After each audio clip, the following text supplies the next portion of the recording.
So I want you to talk to me a bit more about the frequencies and vibrational equivalency. I don't know if I understand it properly, and I just want to know. It's easier if you convert those words, frequency, vibrations, energies, even words like resistance, into words like happy, sad, nervous, calm. In other words, your emotions are your vibrational indicators. So that's my other question. How do I feel something I haven't felt? Or have you felt all the feelings? Well, you can't feel something that you haven't felt. Perception is perception. Give us more, because we don't believe you. Because we know that you have emotions, and we know that you have a range of emotions. And this is an elementary conversation, because your emotions are your guidance system, and without them you cannot calibrate. So this conversation matters. I don't know. It matters to me because I've been sort of trying to understand it. Ask your question more fully. What is it that you don't understand about emotions?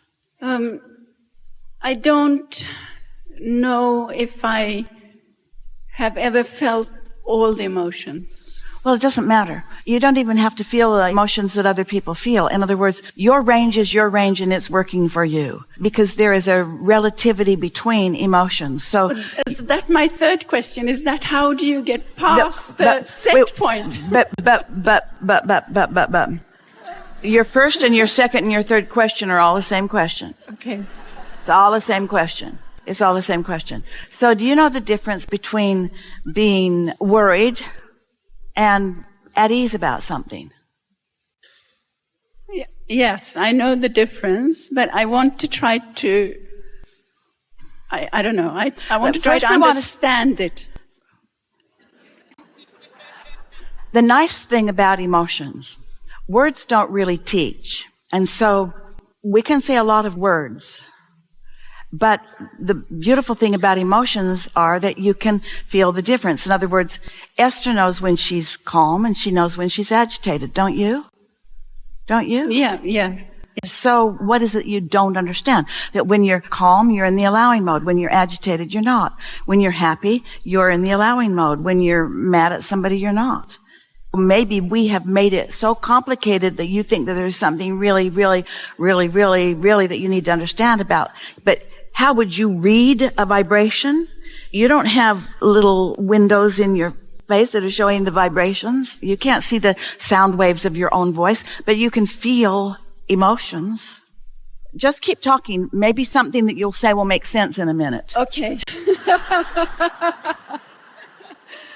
Okay. I'm trying to understand the relationships. So just stop for a moment. Okay. We're just going to give you everything we've got. So what I want to understand, not what I'm trying to understand. I'm trying to understand that I don't understand, and I don't understand this, and I haven't understood this. And Abraham, please explain to me this thing that I don't understand. Well, right there, you're making it real hard on yourself. So I want to understand, what is it? I want to understand the relationship between the frequencies and how you're feeling and the knowing. Just take it easy. Here it comes. We're going to explain it to you exactly. You are more than this physical apparatus. You're an extension of source energy that is consciousness, not something that you can hear or see or smell or touch or taste. It's consciousness and it's vibration. And so this non-physical part of you is perceiving in every moment whatever it is you're perceiving. You're walking down the street. Your inner being is aware that you're walking down the street. Your inner being is aware of your body, of your movement, of what's around you, of what the fragrances in the air are, everything in your environment. Your inner being is aware of that. And you have an awareness too. And the blending of those two awarenesses equals your total experience. So the vibrational frequencies are important to understand because you are like a two-headed monster, so to speak. You have your inner being who has perception and you who have perception, and the frequency of your inner being and the frequency of you equals whatever your emotions are. So when we talk about calibrating to the frequency of your inner being, we mean look around and try to mold, modify, be deliberate about the way you are approaching or perceiving how I'm feeling. Focus into your environment and see if you can feel yourself into alignment with your inner being. And the way you do that, because you don't know what decibels are, you don't know, this is an A440. Did you know that? It's gone. Did you know that clinging? Does that matter to you? Does it matter to you what the frequency was, or did you just hear it and did it annoy you? In other words. Okay, so it's trying to feel into what my inner being is feeling. Have you ever tuned a guitar or anything? Yeah. When you hear someone sing, can you tell if it's in tune or out of tune? Jerry and Esther hired a mariachi band to come to their property to just entertain while they were having a big party. And they hired them one year, and it was magnificent. It thrilled you. The sound of the horns, it thrilled you. And the following year, they hired the same group, the group that came from a high school. But all of the really good musicians had graduated, and now new musicians had come into the mix. And there was one very eager trumpeter who was not on key at all. And so Jerry's walking around with his burritos and his beans and his rice, and he comes over to Esther and he says, "You got to get that horn away from that kid." Because he was not in tune. He was not calibrated. It was really uncomfortable, like negative emotion is uncomfortable. It was really uncomfortable. And so Esther said to him, "Would you like a burrito?" And he said, "I think I'm supposed to be playing." And Esther said, "My husband is insisting that you come with him and have a burrito." And so he went and had a burrito, and then everything was so much better because the discordant thing was not in the mix of it, you see? And so it's like that. You can hear when something's out of whack, and negative emotion means something's out of whack. Out of whack with what?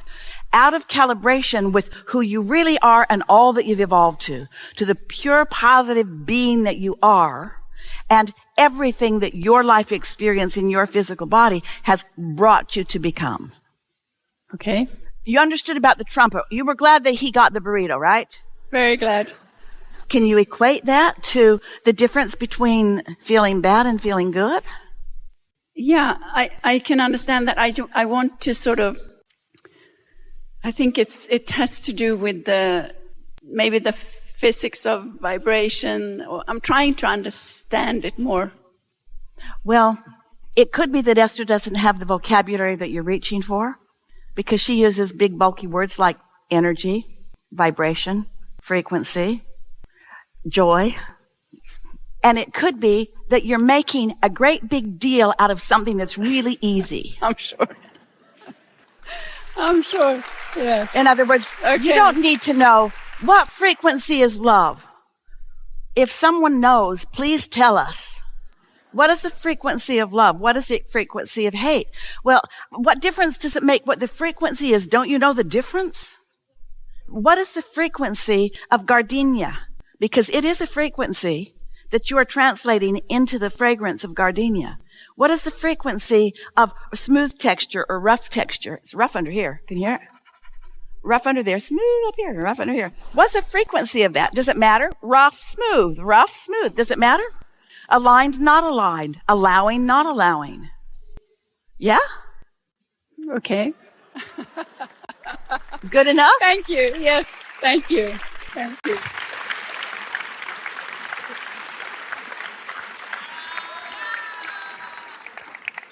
Hi. We are. Yeah. Would you please step on the foot? You want us to step on your toes? Yes, please. It doesn't mean anything. It's just a distraction from whatever is bothering you. Good. Thank you. So, first of all, I got two things I would like to share, and then I have a question.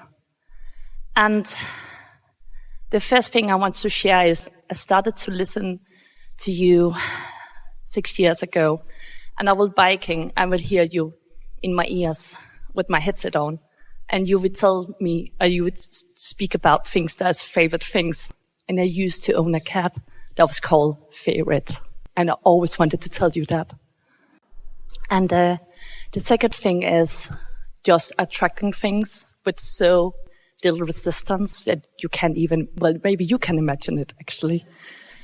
And 2 times I have attract jobs in a way where people knew about me and what I did, and they went out on traveling.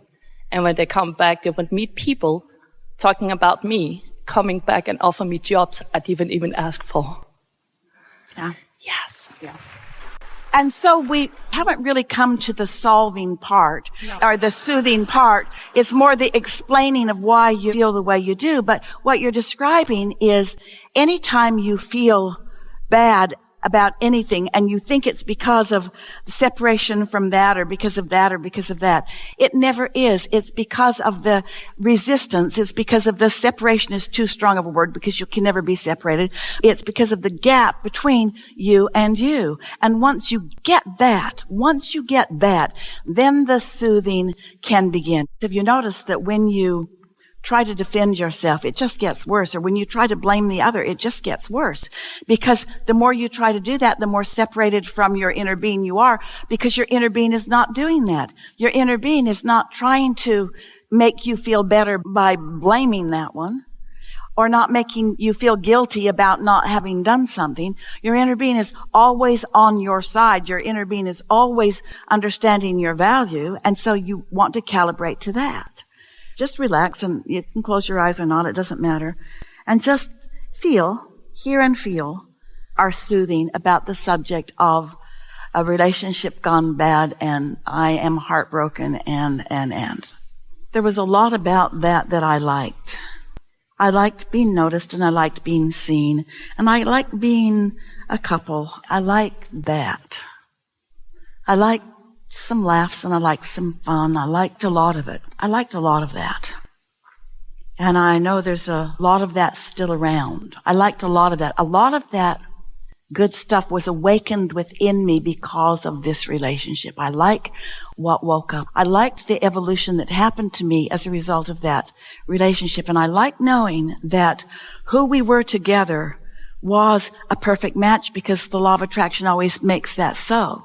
So my insecurities were matched by the other, and my uncertainty was matched by the other. It's like having that relationship has amplified to me, reflected back to me in a very strong way of who I am. And I have to say, I am appreciative of the more that I know that I am because of this relationship, because new desires awakened within me. The day we met, I didn't say, I can't live without you. It wasn't like that at all. So a lot happened within me as a result of that. And I feel like it was a perfect preparation for things that are to come, because I am much more alive and much more vibrationally active and much more aware of what I want now than I ever was before. And what's coming next will come as the benefit of what that was. And so thanks for what that was. Thank you for what that was, whatever the hell it was. Thanks for what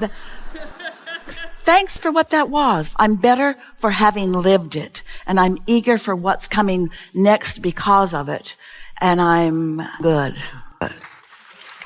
I'm good. So that's you just coming into alignment with you. And some might say, but nothing has changed. That was just a bunch of words and that maybe triggered a little bit of emotion. But a lot changed because your point of attraction changed. Because soothing is solving. Because everything that you wanted before that relationship still exists, and everything that relationship now made you want still exists. You are a stronger asker because of that relationship than you've ever been before. And the cooperative components that answer those askings is really, really, really strong. And the slightest little bit of soothing goes a long way under those conditions. And life is going to be so much better because of what has happened.